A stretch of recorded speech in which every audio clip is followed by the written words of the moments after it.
It out about 3:30 in the morning, pitch black. We headed for Iraq, and nobody knew I was going, nobody. And we're flying, and we're starting to get close. And they come to see me, and they say, "Sir, we have a problem. What?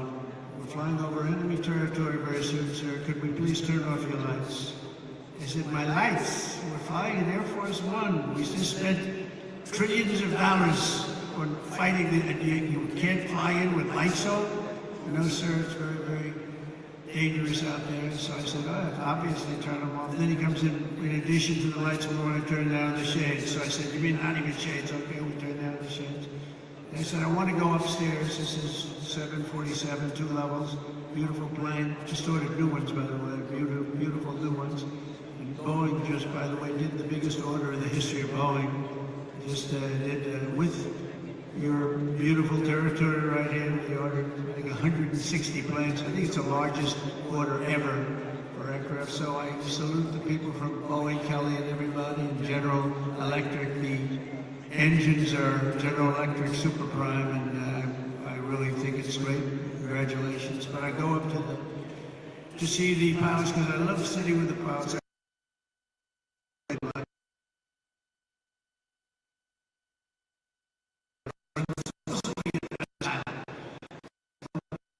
By the way, but it seems to be, I have no complaints. We land, it's like always landing like glass. I've had pilots where when you land,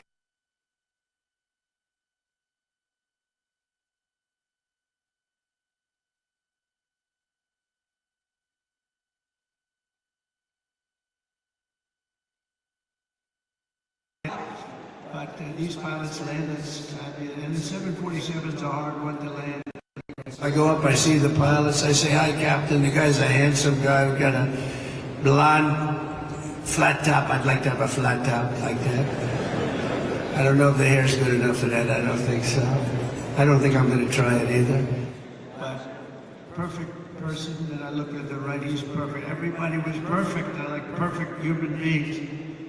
I said, "How we doing, Captain?" "We're doing fine, sir. We'll be there in a half hour, sir." I said, "They want the lights turned off, Captain." And they do, "Yes, sir." They do the right thing. "Oh, that's great, Captain. It's great." So now we're 15 more minutes, and all of a sudden, and most of you know the sound because that's what you do, but you have the computer voice, a beautiful voice where it says 1,900. They're talking about feet. So when you're in the big planes and sophisticated planes, the voice comes on, and I'm sitting back there watching them fly it beautifully, and I'm still not 100% happy with the statement that he agrees that the lights should be turned off. I would have preferred that he said, "No, there's no problem." But that's not what he said. So we're going through 1,900, 800, 700. Talking about feet. Now 700 is getting pretty close to the ground. I don't see a thing. There's no lights, there's no runway, and I've done this a lot, and I always see the runway in the distance. I have fairly good eyes. I'd say for my age, extremely good eyes. And I don't see a runway. 600, 500. Captain, are we okay? "Yes, sir. We'll be landing in just a few minutes, sir." 400. "Captain, are we okay? I don't see a runway up there, Captain." "Oh, we're fine, sir. No problem, sir." 300, 200. I'm saying, "Captain, you sure we're okay here?"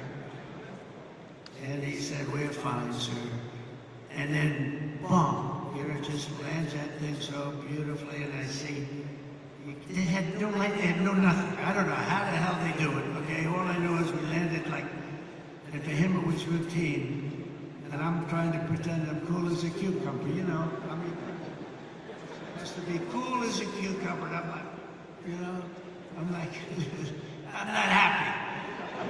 But after we land, I actually went to my people and I said, "I want to ask you a question." I did a very brave thing just there. "Is the president allowed to designate himself for the Congressional Medal of Honor?" And they said, "Sir, honestly, that wouldn't be good." I said, "Okay." So anyway, we get I kid. I have to say I kid because the fake news is back there, and they'll actually, and they'll say that the president wanted to give himself the Congressional Medal of Honor, and he was talked out of it by his staff. So anyway, so I get the door open, I have a platform, I see down, I look down and I see, these are all specimens, just like you guys, are all perfect people. And I'm seeing a couple of generals, a couple of staff sergeants, drill sergeants, but everybody's like from a movie. And I walk out of the plane and meet the first gentleman.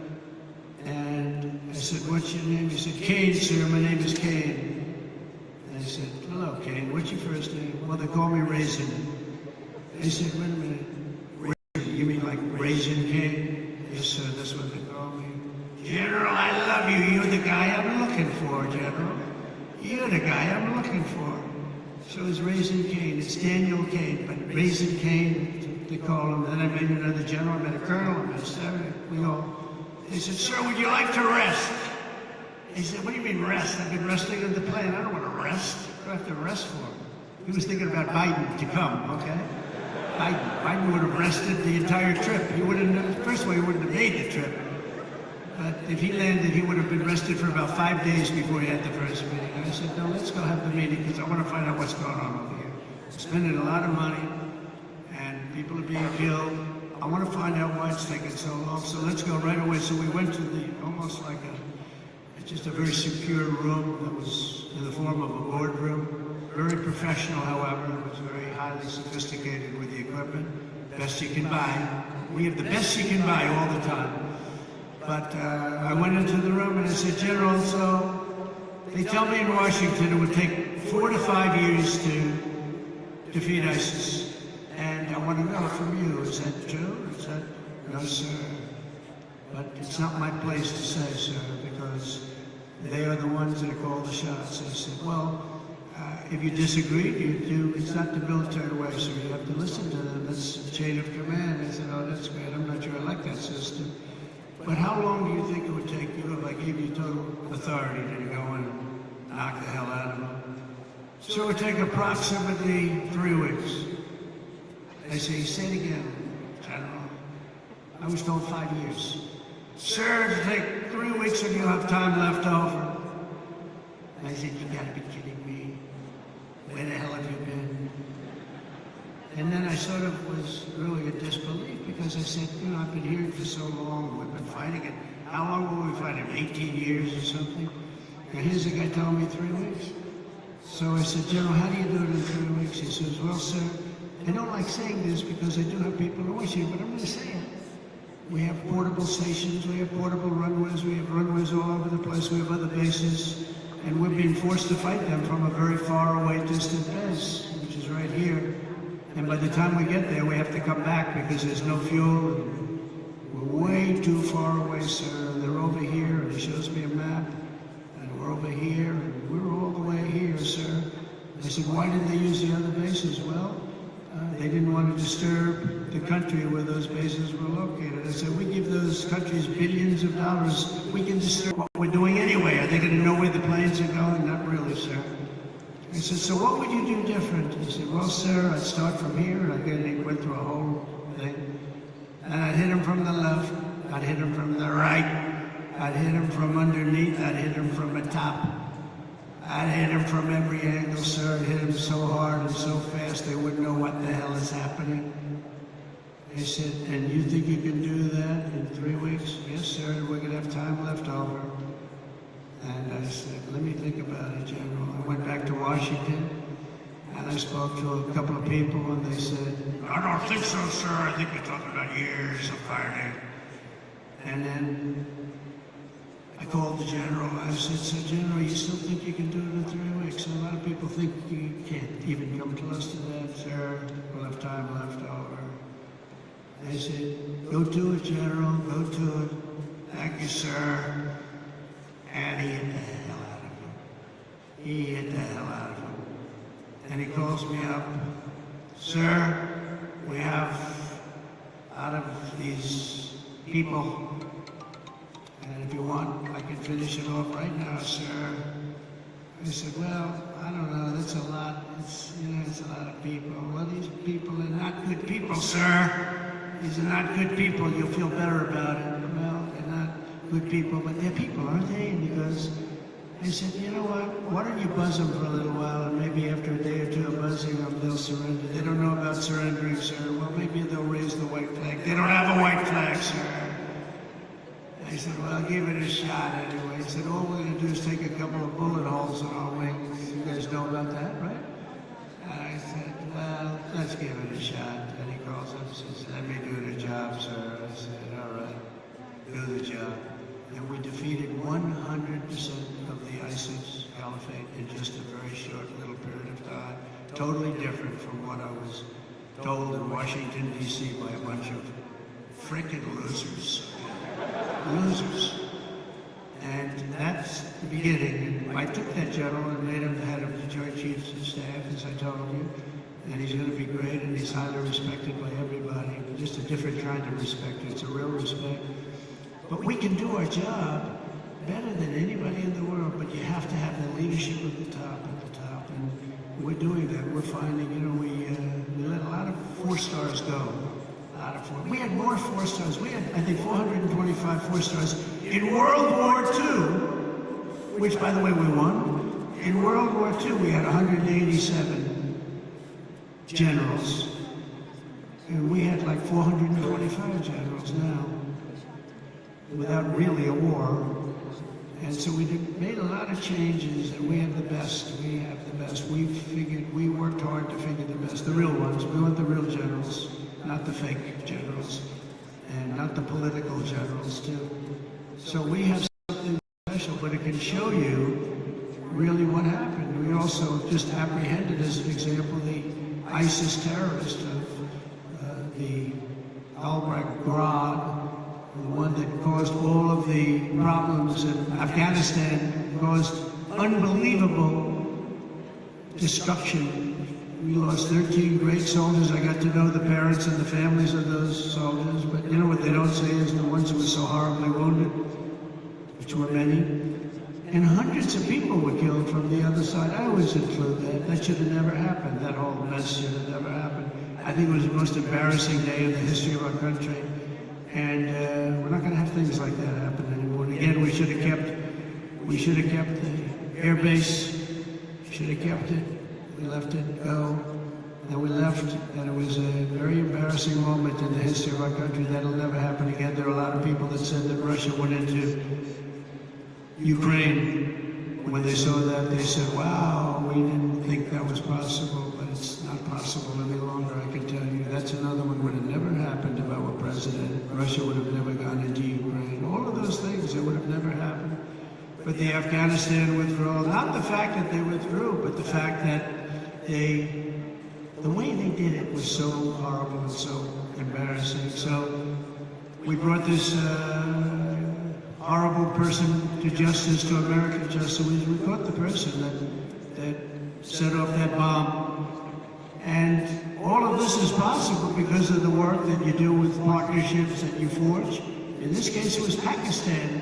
And by the way, I don't want to say I did, but I sure as hell helped settle the problem between Pakistan and India last week, which was getting more and more hostile. And all of a sudden you'll start seeing missiles of a different type. And we got it settled. I hope I don't walk out of here and 2 days later find out that it's not settled, but I think it is settled. And we talked to them about trade. Let's do trade instead of do war. And Pakistan was very happy with that. And India was very happy with that. And I think they're on the way. You know, they have been fighting for about 1,000 years in all fairness. So I said, you know, I could settle that up. I can settle anything. Let me set it up. Let's get them all together. How long have you been fighting? About 1,000 years. Oh, that's a lot. I'm not sure about that. I'm not sure about settling. That's a tough one. They've been fighting for a long time. But we got that settled. Everybody was very happy, I'll tell you. That looked like it was really going to be escalating out of control. But with us today is the first sergeant of the 379th Wing, Master Sergeant Patrick Elders. And Patrick, wherever you may be, where are you, Patrick?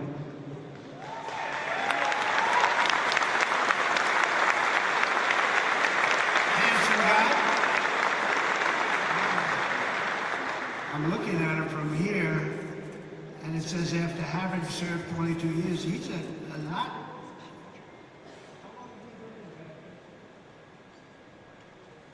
That's amazing. It looks like he's like 25 years old. I'm saying 22 years. He said, we must have this mixed up. We don't have it mixed up. I guess when you love what you do, you stay young, right? And he loves what he does, no doubt about it. But having served over 22 years in the Air Force, he's one of his, right now, this is his 6th deployment. But this time it's a little different because his stepson, Airman First Class Ashton Inman, is on his own first ever deployment nearby in Kuwait, right now in Kuwait, which is really incredible. Master Sergeant Elders is proud that 2 generations of his family are now serving the same mission in the same theater, protecting the same great American flag. So say hello to him.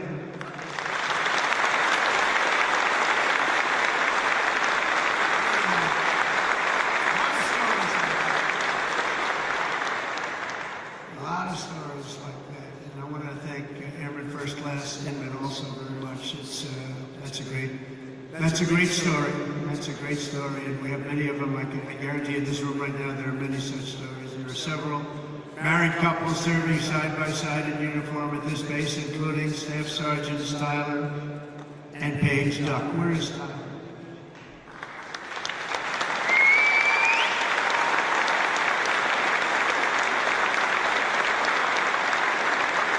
For years, they grew their relationship while Paige was deployed in the UK and Tyler was halfway around the world at Joint Base Elmendorf, Richardson in Alaska, conquering a 14-hour time difference. That's a lot of time difference. And now they're together at Al Udeid, and it's really great. So Staff Sergeants, congratulations, it's fantastic. The American people never forget that our service members and their families make incredible sacrifices each and every day so that all Americans can be safe and be free, and we love our amazing military families. Our military families are as good as you can get.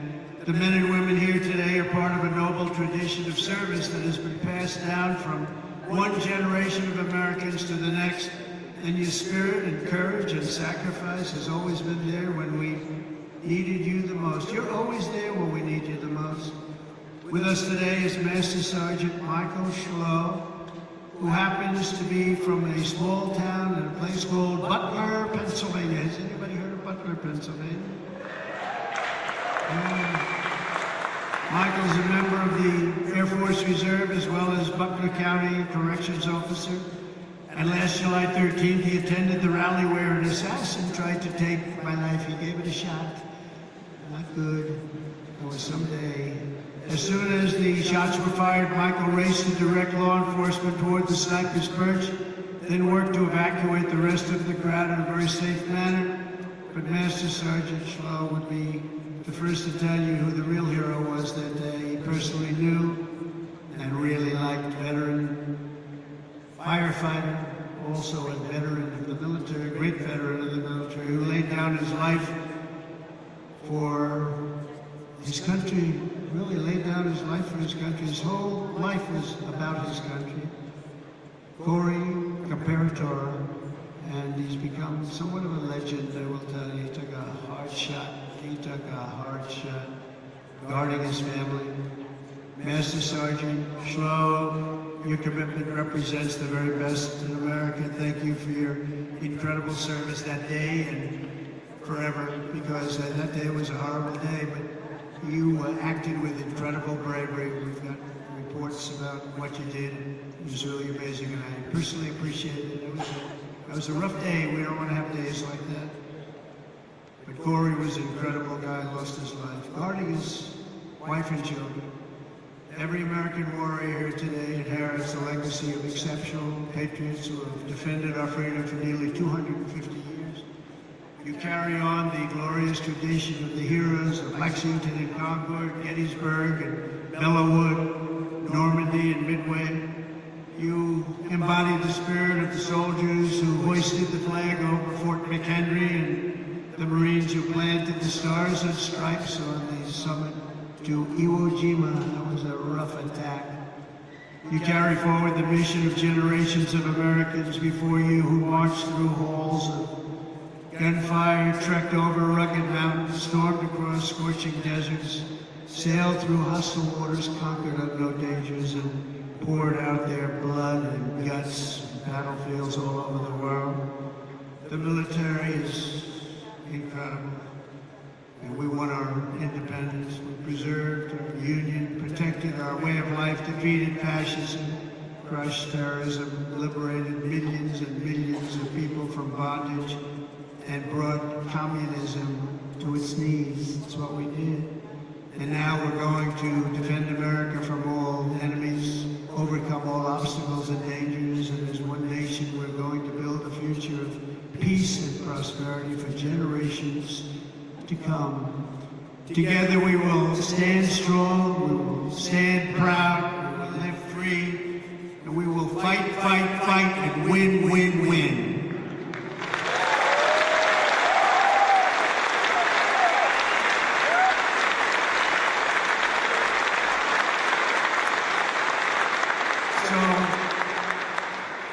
My trip is 4.5 days, but this is the one I was so looking forward to because I'm with the people that I really love and respect.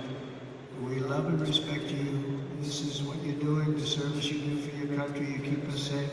There is no more important profession. And I was so proud to see those reports coming in just a few days ago saying that the enrollment is at the highest level ever, especially when I had to suffer running against a group of people